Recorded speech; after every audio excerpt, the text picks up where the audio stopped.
নমস্কার, আমি শ্যামানগী তৃষা কিশোরগঞ্জ জেলা থেকে এসেছি। সারদাতে BSc food science and technology থেকে পড়াশোনা করছি।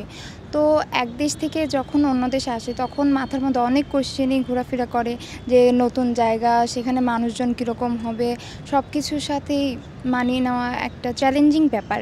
কিন্তু সারদাতে আসার পরে আমার এইটা একটুও মনে হয়নি, কারণ এখানে যে সিনিয়র ভাইরা ওরা অনেকই ফ্রেন্ডলি ছিল এবং এখানের ফ্যাকাল্টি বলেন, আরও যে কান্ট্রি ম্যানেজার বলেন, সবাই খুবই ফ্রেন্ডলি। যে কোনো সমস্যা আমাকে ফেস করতে হয় নাই, কোনো সমস্যা আমার সমস্যা মনে হয় নাই।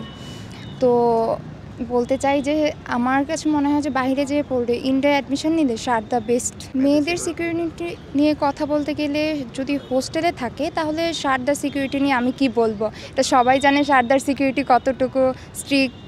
তো সিকিউরিটির দিকেও এক নাম্বার সারদা।